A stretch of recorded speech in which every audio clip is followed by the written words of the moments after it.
Good afternoon, and thank you for hanging in this last part of the program. We started at this time on Tuesday afternoon, so here we are Thursday afternoon.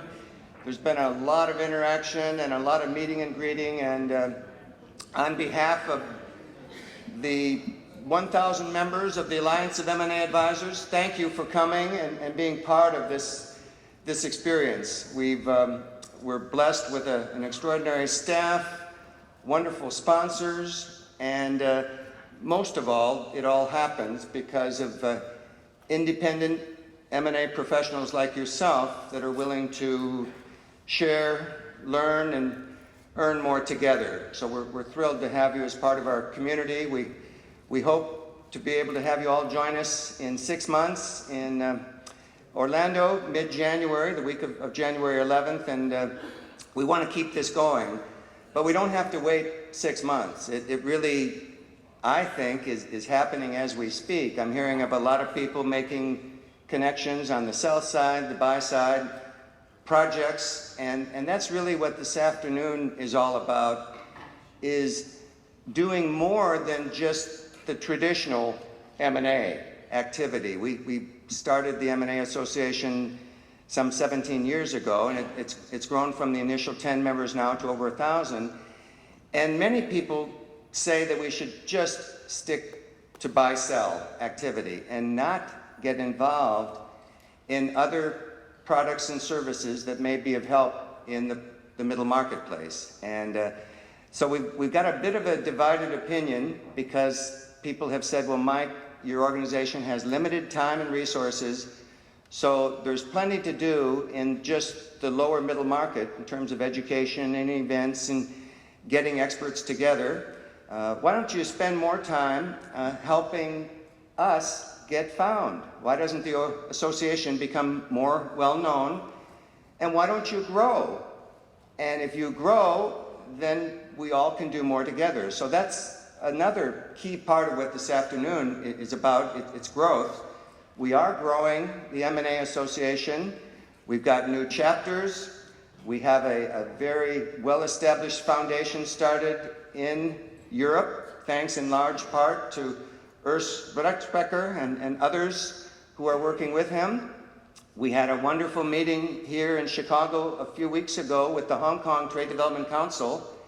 And thanks to Chris and Jackie and the Choi brothers, we are going to be expanding on the international front with a chapter in Hong Kong to service the Asia-Pacific area in 2016. So I've had people ask when the first meeting will be, and we haven't yet fixed the date, but we are very much committed to growth in terms of chapters, the certification and training program. We've got 2 events this fall. We hope that for those of you that are not yet certified, about half of our 1,000 members are certified, so something to consider if that may be of benefit to you, and there's a long list of testimonials on why it could be of value to your efforts. But the M&A Association is thriving and will continue to grow. And yet one of the problems we've noticed over the years is that, sadly, 9 times out of 10, when one of the independent M&A advisors goes out to visit a potential sell-side client, we've learned over the years, 90% of the time, there's no engagement.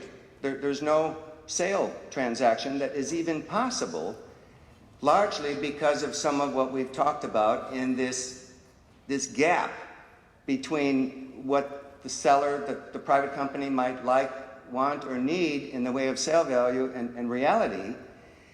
And most independent M&A professionals, when they have an hour or 2 meeting and you look at the situation and you do the initial assessment, most often, 9 times out of 10, the answer is, sorry, I can't help today. Goodbye, good luck, adios, I'll check in with you in a couple years. Now, the reason I know that is true is because I did that for about a decade and a half myself. That was my role, and what I've come to realize is just as technology is changing and the marketplace is changing, maybe there's a better way. And that's really what this afternoon is all about, is we have identified some independent experts that instead of just saying no, instead of just waiting for the ripe and ready transaction that is market ready today, what if for the 9 out of 10 that we say no to on the M&A advisor side, and for those of you from the private equity world, this gap is even more pronounced because we've learned over the years, most private equity investors will tell you, it's a numbers game, Mike, and we on average will do 1 out of about every 80 books, 1 out of about every 80 possibilities we look at. And I've said to them, well, gee, what happens to the other 79? And some of the people you will have met over the last couple of days, private equity investors, will look at you coldly and they say, well, Mike, I don't know. It wasn't a deal. Who cares? And so this is the reality of the M&A world. You all know it's true. And so this afternoon, we're looking to be able to share some new thoughts, ideas, some innovative thinking, and it's all about creating more value. What if, instead of saying no all the time, and it may be that we're never going to convert transaction experts into offering the best of these value growth, profit improvement services, but maybe it's a different type of related professional, and maybe there's a way to collaborate and work together, in which case everybody is able to benefit. Now, some have said, that's Pollyanna thinking and kumbaya and all that, Mike. It ain't gonna happen. But what's happening now is we're getting some momentum among people that think, my God, maybe this could happen. And one of the people that's done an extraordinary job over the past couple of years, Ken Sangenario, with his value opportunity profile, Ken himself made this same observation over many years, that there ought to be a better way. And that's what we would ask your help with today, is we want to make this a very informative, interactive session over the next few hours. We've got some top-notch professionals that are business owners, advisors, PhDs, authors, and most of all, they're willing to share. So in pulling this together, we want to get your thoughts and feedback, as we think we've got a chance to do something very impactful for the private company marketplace, not just domestically, but globally. Because we've learned that this is really the engine of job growth and prosperity. We know that during the Great Recession, the average larger company, the average company with revenues of $1 billion and up, got rid of 2,000 jobs during that 6-year Great Recession period. Well, the average middle market private company added 20 jobs. So we're now getting the attention of the regulators, the Congress itself. People are realizing that you're where it's at, which is why we're able to get the mayor and other Congress people and such. Of course, I think it also helped, too, that our conference chair's brother was the chairman of the Democratic National Committee. That little things like that. But having government support for what we're doing is very important, because it's important for our economy. So without any further delay, thank you for hanging in there. I think you're going to find this last part to be very meaningful and very helpful as you head back home and you figure out how to put all of this into motion. And one of the people that we've grown to build and learn much from, Mary Lou and I were out on the West Coast in partnership with Thomson Reuters. One of our featured speakers for that program was Dr. Basil Peters. And so well done, and the work he's done, I think there's no better way to start off this afternoon. So please help us in welcoming Dr. Basil Peters.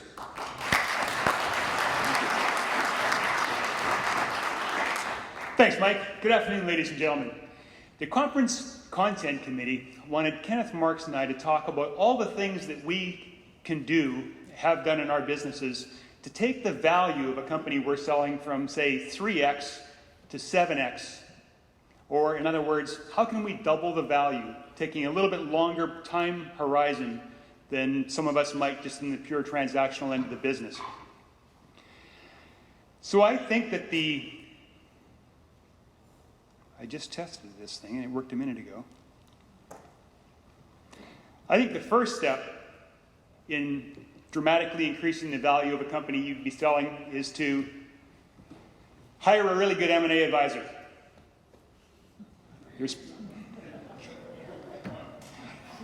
I'm actually serious about that. I think that if you look at it over the entire life cycle, what company owners need is they need some good advice in that last stage of their company's operating history. And as I thought about this content, I thought, well, isn't that really the reason that you want to hire a good exit team, a good M&A advisor, a good value growth consultant? And another way to look at this is if you think about selling a company somewhere between 3x and 7x, selling it for 3x is actually pretty easy. Selling it for 7x is a great deal harder.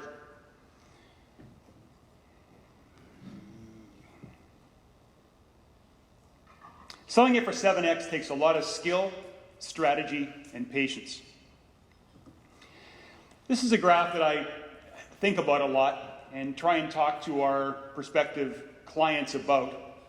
And what I'm recognizing here is that in our industry, in this industry that facilitates exits, there are a range of qualities of intermediaries and advisors. And I think that it's pretty easy to accept that in any group of people, there's going to be the people in the middle, there's going to be a few that are exceptional, and then there's going to be the bottom 50% that are below average. And I think what business owners underappreciate is that the ultimate end result when they sell their companies is significantly affected by the quality of the exit team that they end up working with. And I really believe from watching what I've seen in the industry, from talking to many of my peers over a number of decades, I think that that range of outcome can easily be plus or minus 50% of the value of the business. That's about the 3x to 7x that the organizers wanted us to build a talk around. And that's a pretty big range when you think about this whole process just being the last couple of years of an organization's life, that it can all be affected plus or minus 50%, almost a factor of 2x, just on the quality of the exit team that comes together to facilitate that transition. It's not the topic of this talk, but it's also interesting to me that if you look at what's happening in our marketplace, the range of fees that are charged actually varies over a much smaller range. So in the market, what I'm seeing is the difference between really good and the lower end of the range is probably only a couple of percentage points on the success fee. But the range in the outcome, I believe, is probably 25 times greater in a percentage basis. I think for most companies that we come across, most of those people that Mike talked about going to meet, there's quite a few ways that you could imagine increasing the final selling price. A full discussion of all the things that we could do, I think, should be a week-long workshop. And I was trying to twist Mike's arm earlier and thinking about whether we could put one of those together. But today we've got much less than an hour, so what I'm going to do is provide some highlights. Some of the ways that I believe that are generally applicable to almost any situation where we can help to move the price up are, number one, to increase the growth rate. Number two, what I call structural value increases. Number three, capitalizing on inefficient markets. Number four, illuminating strategic value. Number five, maintaining multiple bidders. And number six, just the sales and negotiating skill of the team. Now those 6 factors kind of span that period of time that Mike was talking about. The first one takes the longest. The last one happens in the last few months. The biggest opportunity, I think, to increase the value of most companies is to increase the growth rate. And to understand that, I want to just take a minute and go over some material that most of you are going to be familiar with. And I'm sure that you all know that most valuation is based on a discounted future cash flow. And it also has to factor in things like the cost of capital and the imperfect predictability of the future earnings. I think an easier way to think about it is to imagine that buyers want to buy a business, they want to finance it entirely with debt, and then they want to have the business operate to pay that off in, say, 5 to 7 years. That's really an easier way, I think, to explain it particularly to an owner. And I don't want to get into a bunch of math here, you probably can't even see these numbers, but what I've got up there is just a simple table showing what happens to the discounted future value of an income stream from a company. In this case, the company is earning $1 million a year. I've projected it out for 10 years. Just use the math that's built into Excel to show what the discounted future value is of a business that's not growing, that's generating $1 million a year. And if you add those up, the bottom line there is just under $4 million. A little bit more than that 3x at the lower end of the range we're talking about. So if you've got a business generating $1 million, it's not growing, $4 million is kind of a fair price, at an 18% discount factor. I know we could negotiate discount factors all day, we're not going to do that here, but just for comparison purposes, here's a similar company generating $1 million of EBITDA, but it's growing at 25% per year. And if you add those numbers up, that totals up to a little over $9 million. So what's interesting about that, when you're thinking about how to help an owner increase the value, is a $1 million company not growing, it's worth about $4 million. That same $1 million growing at 25% is worth $9 million. Again, just pure math, not talking about any other change in the business. But that's double the value. That's right there, 3x to 6x, let's say. And another way that is familiar to a lot of people to think about this growth factor in valuation is the rules of thumb that people use in the public markets. And I'm sure all of you have heard your advisors or thought to yourself that in the public markets, people often say that the PE ratio of the stocks that you buy or own should be roughly equal to the growth rate. In other words, if you've got a company growing at 10% per year, a fair PE might be 10. A company growing at 20% per year, just on a mathematical basis, deserves about double the valuation, or a PE of about 20. And of course, there's other differences there because we're talking about after-tax earnings, we're talking about the difference between liquid and illiquid, but the same principles apply. So an easier way to think about that, I suggest, is to look at this graph, which is nothing more than the math behind the discounted future cash flow of any income-producing asset. But what's interesting here is if you go down to the lower left of that graph, at that zero growth rate, you see that it starts at about 4. So a company that's not growing, fairly valued at about 4 times earnings with this 18%. But look what happens when the growth rate increases just a little bit. You know, if you get up to, say, 25% growth rate, which is, again, it's a solid growth rate, but not a spectacular one, the fair value is 9. But if you could grow that at 50%, now what's happened is, just math, the fair multiple is like 25x at 50%. And that's one of the things that drives the crazy valuations we see in the tech market, is a lot of these companies are growing at 50, 75, 100, or 300% per year. And that's why when we see some of these multiples at first, it kind of takes our breath away. But really, it's all based on simple mathematical fundamentals. But that's a really big lever that we can apply at the early stages to change the value of a company. I don't know what the name for this is. You know, Mike and I have been talking about what this should be called for years. All of us have. I don't know whether it should be called exit planning, growth consulting, growth value. We're going to figure that out one of these days. But there's a job here that's not normally part of the transactional organization. What I've found in the business that we've done is that many of the companies that we find who we hope are saleable really haven't maximized their growth rate. They're in that category that Mike was talking about, which is where you're tempted to say, well, I'll see you in a couple of years or 3 to see what's happened. In our firm, we've actually taken a bit of a different approach, and we've naturally wanted to help the business owners that we found were not quite ready. So I look back over the transactions that we've done for the last decade or so, and in about half the cases where we've completed exits, we've actually been involved in helping the company increase the growth rate.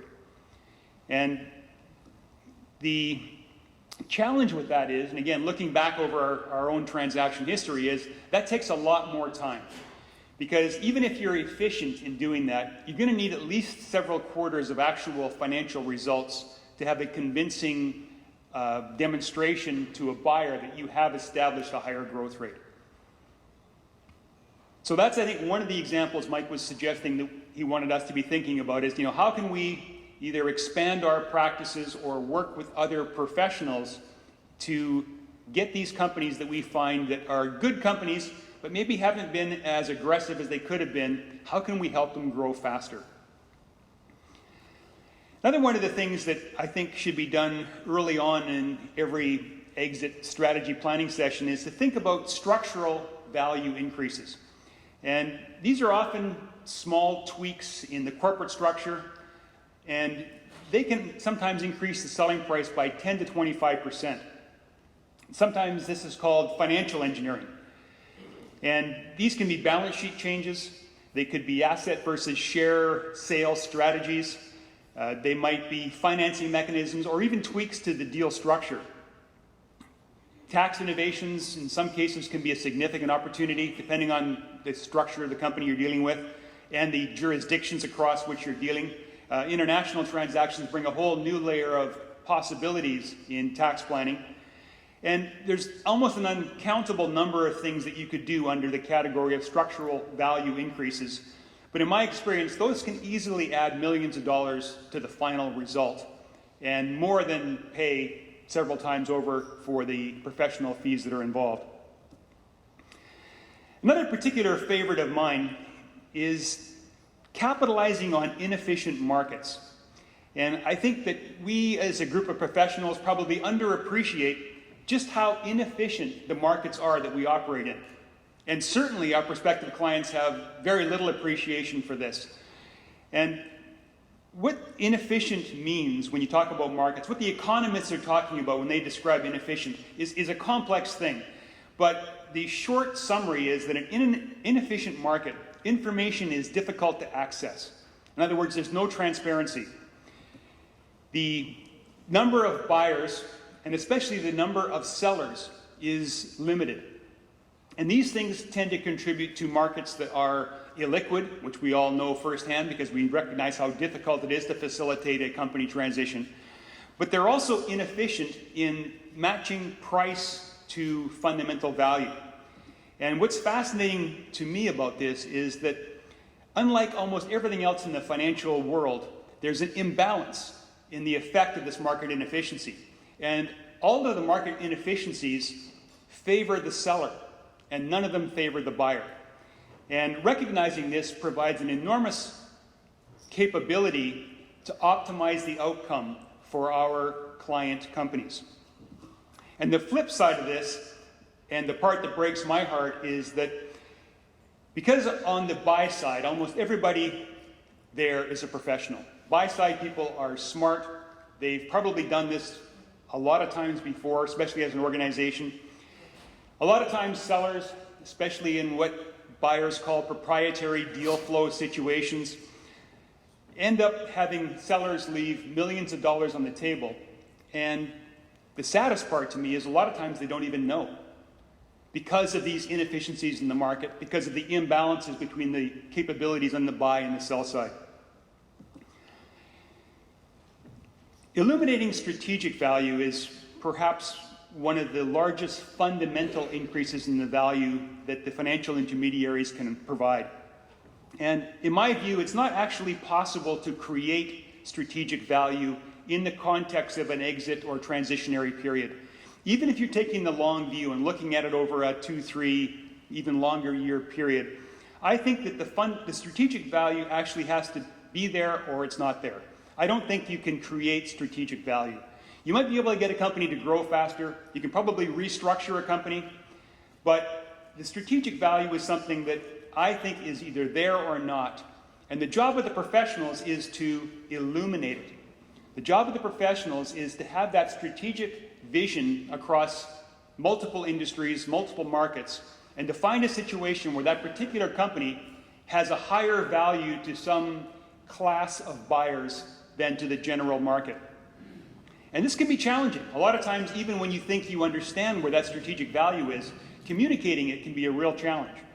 And again, one of the areas that I think is a particularly fun part of the business that we do, one of the things that differentiates some of the really superb firms in our industry from people in the average. And of course, everybody in our business knows that there are a lot of opportunities to make the playing field more level for the sellers by ensuring that companies don't end up completing a transaction based on an unsolicited offer or really a single bidder. And I think that every business should really strive to have multiple bidders to maximize the final selling price, but also to increase the probability of completion. Multiple bidders will ensure the transaction also closes sooner. And I think quite importantly and underappreciated is it's the only way that I can imagine to demonstrate good governance in the case where there's more than one shareholder.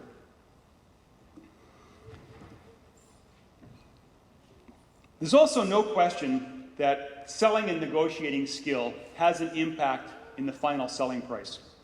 And all of us who run businesses know that, selling a business, selling a company is just like any other sale that you might make, except that it's bigger and more complex. And I think that an outstanding sales capability in the exit team can easily increase that final price by 50%. And I've got a blog post up on my site that gets quite a bit of traffic about some of the case studies where we've actually had the ability to disclose some of the things that increased value by 50%. Because the first reaction you usually get when you're talking to a business owner is, can you really increase the price by 50%? Is there really that much elasticity in the market? And, it's hard to describe to somebody who hasn't seen it. And I think most of our clients don't really appreciate where they actually ended up on that graph between that plus or minus 50% in value, because they have no ability to put that number in perspective. But I've actually helped to make that happen quite a few times. And in the actual process, I think it's quite easy to see. It's quite easy, and I've even got a case study where one owner was brave enough to say on camera that when the first offer for their company came in, and it was at their target price, he had an irresistible urge to grab his pen and sign the LOI. And my partner and I actually had to almost sit on him and not let him have anything that would write to help him appreciate that it was too early to accept that first offer, even though it was at his target price. And part of the reason is that growth planning that we'd done earlier was paying off quite nicely. The company was growing a little bit better than we expected. And in the end, what we did was we had 3 bidders. We walked the price up 48%. And that's one of those cases where we were able to talk about it. And so when you see that happen over and over again, you really do get an appreciation for that. In this highly inefficient market that we operate in, there is probably, a percentage of range that's influenceable just by how well the exit process is designed and executed. The challenge with this, and the challenge with learning about this, and perhaps the opportunity for the AMAA to help us all be better at this, is that in our industry, in my experience, about 80 to 90% of the time, the people involved in the transaction end up signing an NDA. And what that means is that we don't have a lot of case studies that we can use for helping to understand how we as an industry can do these things better. So we're all still learning in our own little companies where that NDA allows us to exchange information. And what is sad for me is that I know of many great stories. Some of them were companies that we ourselves in my little firm sold where we can't tell the story. And that to me is kind of heartbreaking because it's a lost opportunity for all of us to learn more about how we could do this and to increase the final outcome. I've been writing quite a bit about this on my blog. There's some resources up here. This PowerPoint should be available from the AMA download, or if not, just go to my site. I'm sure you can find these, or send me an email. I'll be happy to point you to them. I'm going to hand it over now to Kenneth Marks, who's going to do the second half of this module on increasing the price from 3x to 7x, and then if there's time, we'd be happy to answer some questions. Good afternoon. This is a hard time. This is a difficult time slot, as many of you know that if you're doing the speaking. It's after lunch. It's 1:30, 2 o'clock. In fact, 2 o'clock, everybody's, I see, we need the coffee. Do we have enough coffee? Those kind of things. So I know it's a tough time slot. Basil, that was a great tee up. I mean, we had not rehearsed this. We've actually corresponded and shared slides, but we had not had a chance to rehearse this. So I was sitting there thinking you've done a great job of teeing up to give me a chance to share kind of a next level of detail. So thank you. Thank you. I have a firm called High Rock Partners. We are a strategic advisory firm, and we do quite a bit of M&A work. And so if we think about our business, it's about a third strategy work, about half buy side and about half sell side. So our buy side clients, 100 million plus type buyers that are buying lower middle market companies. Our sell side clients are clients that are usually 3 to 30 million. Their technology, their B2B services, manufacturing, distribution. And so I come at this looking at it pretty holistically, and I think that's one of the reasons Mike had asked me to participate, is that we do quite a bit of strategy work in helping clients think about what their alternatives are. So I want to share with you and kind of dovetail into what Basil teed up in the first 30 minutes. I want to share with you just some of the ways that we as a firm think about this idea of how do we help our clients significantly increase the value of their companies. I've got a couple of different kind of buckets I want to talk about. The first one is it's very high level, and as you think about that idea of growth, so I think that's really just the whole concept of, okay, that sounds great. How do I grow my business faster? As I've talked to many clients, if you're dealing in the lower middle market, as you know, a company for a number of years can sustain a 25 or 30 or 40% growth rate when the numbers are small. But as the numbers get bigger, it gets more and more difficult. And so what we found is I've got about a dozen slides I want to walk you through, maybe 15, that I want to touch on kind of an approach that we've used. And by the way, you were talking about a 1 week. We actually have a 3 or 4 hour workshop that we run for CEO groups. And so what I've done is I've taken about 20 minutes of that 3 hour workshop and I've tried to boil it down. And so what we tend to do is start with strategy. Because it is about, we found this whole idea of illuminating strategy. I like the way you've worded that. It's helping our clients really get out of the weeds and think about what that growth strategy is for their company and what the strategic positioning is and why are they relevant to the marketplace. So we start with the strategic health of a business, and we found that from that creates the opportunity to then think about some of the other fundamentals, as we'll call them. And so we think about what's the right management team that's in place to grow the business, to keep that growth rate going. We go through that thinking about as an output of that process comes what's the role of the owner founder.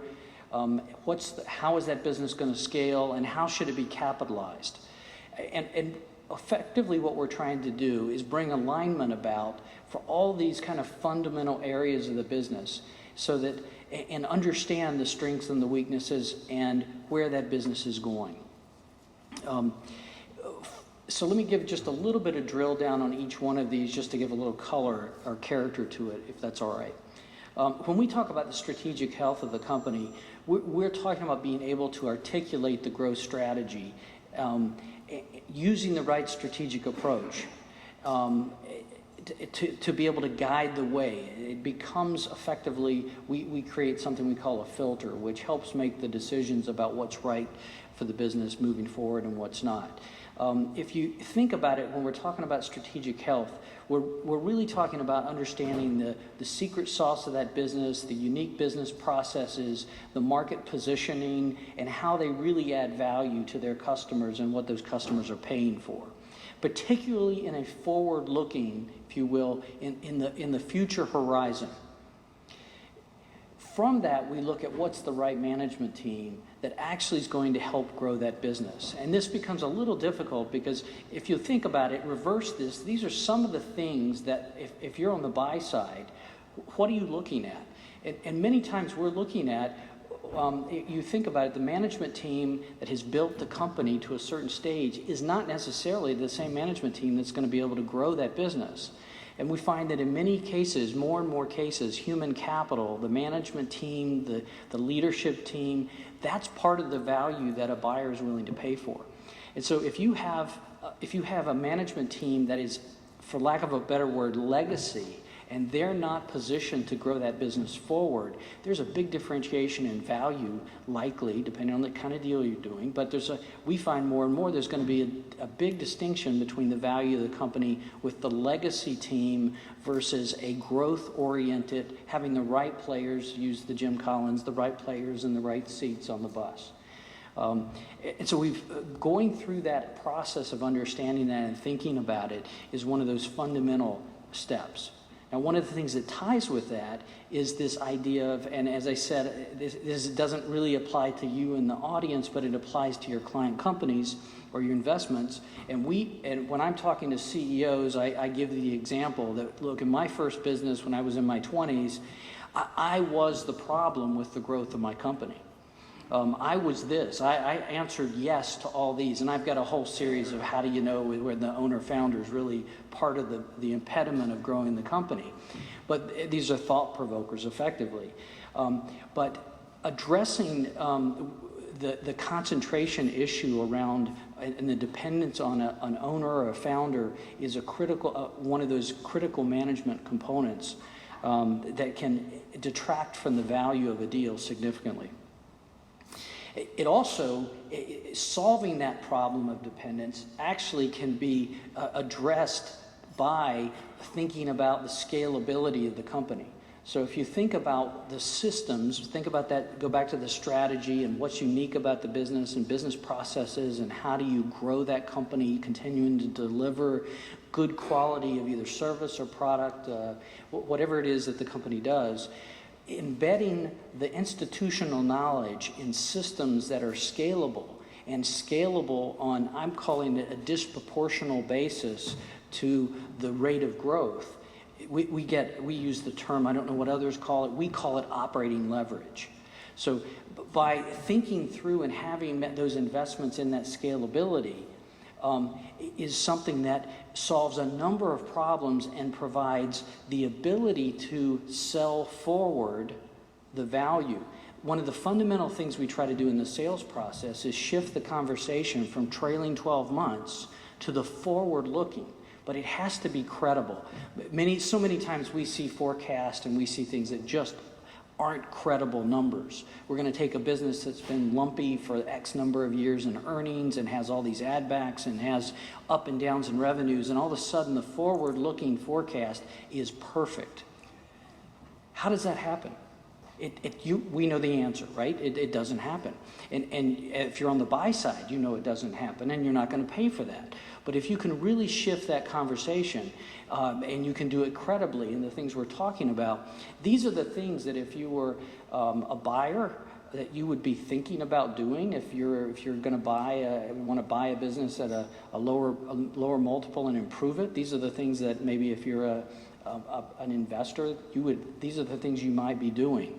So what we talk to clients about is, why do you wait to sell your business and let somebody else get the extra value? Why don't you do that yourself? So these are all some of the fundamental things that you have to address to accelerate the growth of that business in a real way. And what falls out of that is, which is pretty interesting, is what kind of capital is required to implement some of these changes. And in some cases, you may find that creating an exit is not a single event for a client. You may find that you can have a staged exit, which allows to de-risk and begin to shift and improve a company where maybe because of the current capital structure, whether it's you have partners that are kind of disagreements which won't allow the firm to invest at the levels and the rates and take the risk that the company needs to take because of certain owners. We find there's all kinds of issues within the ownership structures that kind of inhibit the ability of the company to grow. They also get in the way of doing a transaction easily and smoothly. And so addressing some of these fundamental, I'm going to call them capital formation issues, can be one of the things that needs to be addressed up front before you go into a sale process. So in combination, we take these fundamentals and they give a framework to begin to identify some of the levers that you can pull to increase the value of the company. And it does directly relate to how do you increase that growth rate that we were just talking about. So that's one kind of overarching way to think about increasing the value, going from that 3x to 7x. Now, I want to shift the conversation just slightly and try to take it into a little more granular. When we think about increasing the value of a company economically, I really think there are two fundamental ways to do that. One is how do we increase the return on invested capital? Well, there's only a couple of ways you can really increase the return on invested capital, and that has to do with you can take the capital you have and you can create more positive future cash flow from it, or you can reduce the amount of capital that you actually have deployed. So that's one way. And then the second way, fundamentally, if you think about the math around this, is that you can reduce the risk of the capital that you have invested. And so what does that mean in real terms? So I wanted to give you some examples. So on the left-hand side, how do we increase the return on invested capital? Well, these are some basic things you can do, but and they do take time. One has to do with strategic position, because that's going to affect the strategic position of the company, and how it competes in the marketplace is going to affect the growth rate. And I can give you a couple examples. We talk about customer base. What we see many times that companies that have grown, and they've grown kind of, I'm going to call it bootstrapped, they find themselves with a customer base that may not be very optimal. And you have to think about the customer base from the eyes of the buyer. What customers are going to be attractive to the buyer as they try to achieve the future cash flow? And many times you'll find that there are customers in the customer base that are not attractive customers. A way to think about it, for those that kind of do if you think about it in the transaction world, it's almost looking at the quality of earnings. And if you've been through the quality of earnings assessments, it's not just the economic measurements, but it's the quality of the revenues and the quality of the cash flows underlying it. Well, that comes from who are your customers? And what are you selling to them, and what's the pricing, and how are you using the capacity that exists within the business? So you can look at those things and begin to figure out, are there levers within there? You were talking about some of the financial engineering. One of the financial engineering places that we talk to clients about is working capital. Yeah, 10 or 20%, if Chris Blees was here, he would tell you, and I know in the SEMA program we talk about this, negotiating the working capital in a transaction, I can swing the deal many times 10 to 20% of the transaction value if I am good at negotiating working capital. And so what I find many owners will say, well, because of the ease and my conservative nature, I've left working capital in the business and I have excess capital. And I'm saying, guys, that's nice in concept, but when it gets to negotiating with a buyer, it's very difficult to overcome the historical trend of how much working capital you've used to run that business. And the best way to overcome that objection is to show that the business can run with less working capital or run more efficiently. That you can't do that in a very short time frame. You need a number of quarters at least to actually tighten that working capital cycle. By the way, you may come back to, I have some of the wrong customers because I've got customers that are slow pay, and if I replace those with fast pay customers that can allow me to operate the business with less capital, That's going to increase the value of my company. So that's in the bucket that you had for called financial engineering. So those are things these are some of the leverage you can be thinking about on the return on invested capital. The other is reduce the risk. And I'd say the number one risk has to do for lower middle market companies that I see is concentrations. So we talked a minute ago about concentration in the owner-founder. Too many, they really control the business, dominate it. They don't have a really well-functioning management team. Another concentration, if you had, you were probably thinking about, is customer concentration. We see this all the time. You have a company that, there's a question that it's at a certain level under customer concentration, you have to ask, do I have a business or do I have a subsidiary of somebody else's business? We see the same thing on the supply side too. Depending on what business you're in, supplier concentration can be just as detrimental to the value of the company as the other concentrations. And so I think looking at, if I had to throw a dart and say, where am I going to make sure that I can de-risk the business, is around concentrations in these smaller companies. And obviously this is a broad generalization and there's all types of examples, but given the short time frame, I wanted to at least point to a couple of areas. And these begin to give you the ability to look at levers. And what we do when we talk about this workshop thing, or doing a workshop, we'll take if you'll see, we'll take a P&L statement and we'll start to talk to the group and we'll have the CEOs work on their businesses and say, all right, where are the opportunities within my income statement to begin to think about some of these levers? And those two big buckets, return on invested capital and risk.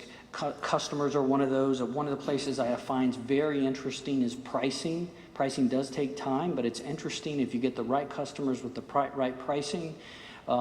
You can change growth rate and you can change risk of the business. So, and you can go through an entire exercise on the P&L, and you can do the same thing with the balance sheet.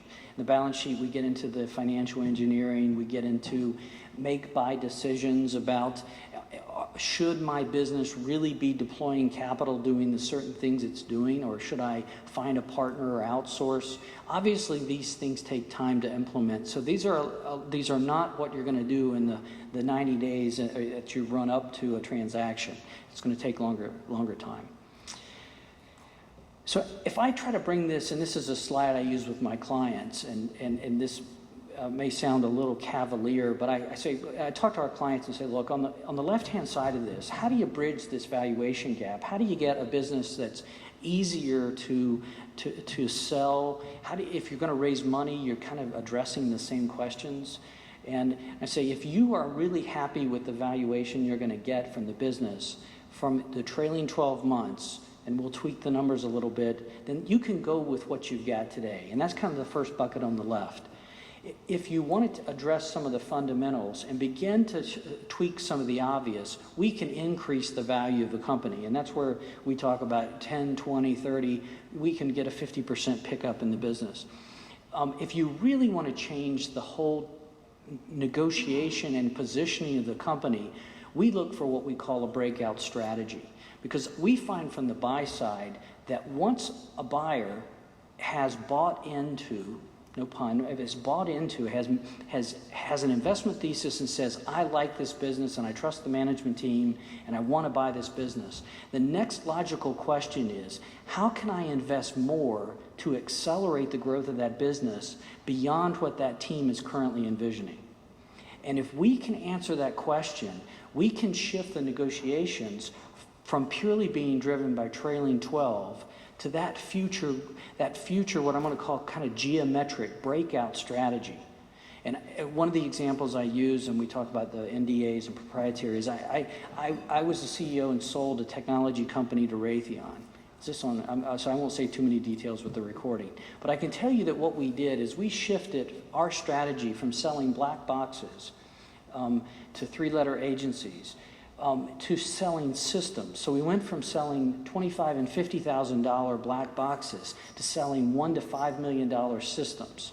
And what we did is sold the company based on the right-hand side, because we had proven that the market existed and that we could execute on the right-hand side. And that's kind of the essence of being able to make that real, is you can't just talk about it. You can't just have the paper.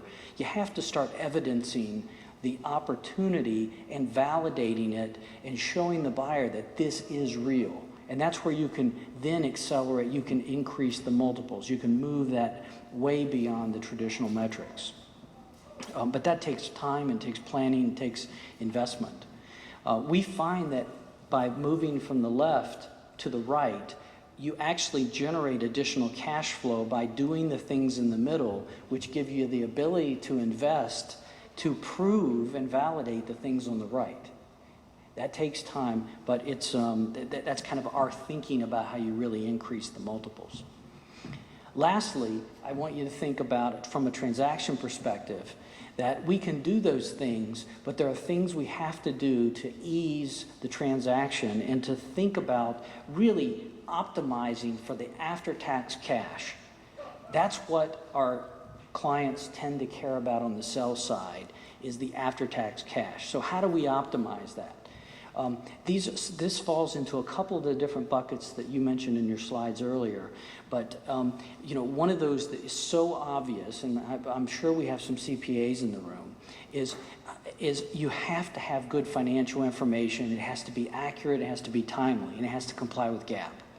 And if we don't have those fundamentals, we can't talk the language of a strategic buyer or a private equity buyer, and we're negotiating it's kind of like being a three-legged dog in a race. So you need good information. We probably all appreciate that. There are other things you can do. Everything from contracts being assignable and making sure your contracts are in order to making sure, believe it or not, particularly if you have intellectual property, that you own the intellectual property, you can identify it. It's clean, it's not encumbered. Cleaning up those issues during a transaction process really risk the process and risk killing the deal by slowing it, putting impediments, and losing momentum. So these are things you really want to have your house in order in advance, and they do affect the confidence of the buyer, and which affects the value of the deal. And it may not come out in the number that's on the paper, but it will come out in the deal terms. And deal terms in the lower middle market are just as important as the valuation that you get from the dollar. So you have to couple those to look at the realizable after-tax cash. And obviously there are things around taxes that we were talking about and optimization that you really need to address so that the take-home cash is real. Appreciate you guys giving us a few minutes. Hopefully this kind of gives you a little more insight or a few thought provokers as to how you may think about for your clients and how you may help them think forward and increasing the value of their companies. So I think that's really all I had. Do we have time for a couple of questions? Yes, we do. Yeah. Great. Anything, please. Questions for Kenneth or myself? You mentioned a workshop that you give. Can you give me more information on I haven't done it publicly. I've done it I do it for CEO groups. I'd be happy to let you know next time I do one. Great. Other questions? Did you write the book, Financing Growth? I did. I was the lead author. What was the question? He asked, I was the lead author of a book called The Handbook of Financing Growth under the John Wiley's Finance series. And this is a cheesy commercial, but we just did, what I just talked to you about is a real quick summary of a chapter that's going to come out in this book. It actually comes out next week. It's called Advances in Mergers and Acquisitions. It's a bit of an academic book. But my business partner and I wrote a chapter that is on this very topic of optimizing for M&A and growth. So it's. Other questions? Wait, here comes the microphone. We're going to capture this better. I thought your point about the financial metrics and return on capital is exactly the point, and all the bits and pieces of how you get to that number with, you know, turning over your assets and so forth, DuPont formula, those kind Right. of things. But the thing that I find to be the most frustrating is where you have you know, I can think of numerous cases of, you know, the owner who, they just keep way too much capital in there because they're comfortable. They like not having the risk at night. They'd rather use, you know, they'd rather have $14 million of steel sitting around, which is 6 months worth, rather than be out in their line. How do you approach those conversations? Because I have to tell you, I'm a complete failure at them. It's not easy. I mean, in some cases, you just can't change that mindset. I was fortunate enough in the JPS example that we sold to Raytheon, where I was able to come in as the president. Now, I don't do that anymore, but I came in as the president and was actually able to execute. You know, I was able to take the reins and make those changes where the owners weren't willing to make those. I think that in a real answer, though, if you can start small and show them the improvements, I think it's getting some early wins, some small improvements, gaining confidence. You can work into it. Starting with big things are very tough. You know, people's behaviors and changes. I mean, I wish I was. That's not my forte. The way I explain it to business owners is I tell them that I can only get them 60 or 70 cents for each dollar of cash they leave in the business. So that kind of works. Well, that's an interesting. That's a simpler way to explain the same Yeah. thing. That usually gets them motivated. Next thing you know, they're sweeping the cash out and the business is operating much more efficiently. Or actually, perhaps to both of you, how do you charge fees, and are they in any way contingent? Are you typically hourly? And then do you do the follow-on investment banking piece? You want to go ahead? You know, we work in a fairly competitive industry, and there's a pretty well-established deal structure for how intermediaries work. So in our case, we charge a work fee. We don't usually screw around with that. It's always $50,000 in our firm. And then a success fee that has a sliding scale depending on the size of the transaction. And we just keep that simple and make it a linear percentage of the transaction value, just so it's easy to calculate. Are you talking about your performance improvement fee? Or are you talking about? Sorry, no.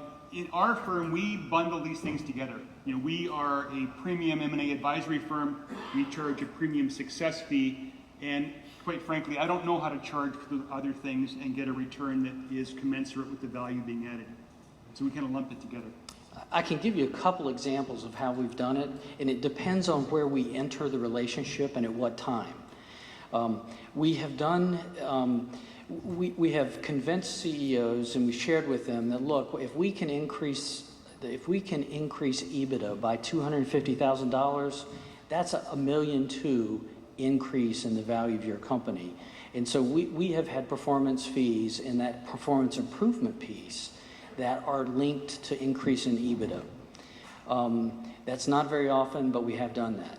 A lot of times I would say the more typical approach is we will go in with some type of assessment based on why they call us or how we got engaged. And we're using the same tools, but we'll tailor the output for what their particular situation is. And we'll generally do an assessment, if you will, somewhere around 25 grand. And a lot of times it ends up being 3 or 4 months, 5 months at $5,000 to $7,000 a month. We try to build in the first right to negotiate for the transaction work. We over time have found that it really doesn't matter what's in that document. If we build the trust with the client, we're going to be there as the trusted advisor. And many times there's follow-on work or there's some monitoring, so we will have kind of some type of advisory relationship that may either have a monthly or quarterly fee to it. We look at that as, I don't want to say it's more of a covering our cost of doing business so that we're in the game and in the relationship with the client when they really have a transaction. That's how we really think about it. Maybe we're leaving money on the table in that process. I don't know. I should ask my clients. Yes. Some of the changes, improvements you suggested are quite obvious. The common sense, but you still see so many companies not do that. The customer concentration. I mean, it's easier said than done, but working capital and things like that. But some of them a little more complicated. You know, they can add value to the company. And this I've faced multiple times talking to a prospective seller. We might get them ready to be sold 6 months, 4 months down the road. But there are some strategic decisions there to take. Maybe some relocation of a manufacturing facility, signing a new 5-year lease, changing a supplier, making some serious hiring decisions. Yes. And sometimes you think, hey, there will be a buyer here in the next 4 or 6 months. They might not like these changes. They might have a different choice for location, or they won't agree with your hiring decisions. So how do you navigate those things? I mean, you might see improvements because of those decisions, but there could also be a downside where the buyer, whether strategic or private equity, won't fully appreciate the changes. Those are tough questions. I mean, it's not easy to provide advice to a CEO who's been running this business for a couple of decades and be sure that in the actual transaction, you're not going to end up, as you suggested, creating a negative instead of a positive. So I don't know that there's a simple answer to your question. I think it's really an experience that you build in having seen what buyers actually want, and then having the confidence to be able to look that CEO in the eye and say, yes, you should definitely do this, especially when it's that close to the actual transaction. I give you what you can do, and we try to do this. We have this thing we call an exit strategy evaluation. So what we're doing is we're looking at using what we know about transactions. We're looking at the future value if they implement those changes and what the economics are going to look like. And we look at today's market data. And we say, look, okay, if I have a company that is below the average as far as earnings, whatever the metrics are in that business. So if it happens to be gross margin is an important metric, or it happens to be net income or growth rate, we look at those and we say, all right, is this really going to change this from a lower performing business to a higher performing? And what is the market paid for higher performing businesses in this industry now? And if you apply those to those future numbers, you say, okay, this is how this can look. You can build that and simulate and give some ranges of potential value and see if it makes sense, because your question is really important is, hey, I can do all these things, but at the end of the day, am I really going to be is the after-tax cash really going to significantly change to me? The second part of your question, which was actually, I think, the first, is what if I don't want to make that investment? I mean, this is where it comes into play in today's market. We have private equity investors that will do minority investments, that will do recaps or will do partial exits. So you can say, well, listen, here's what we can do.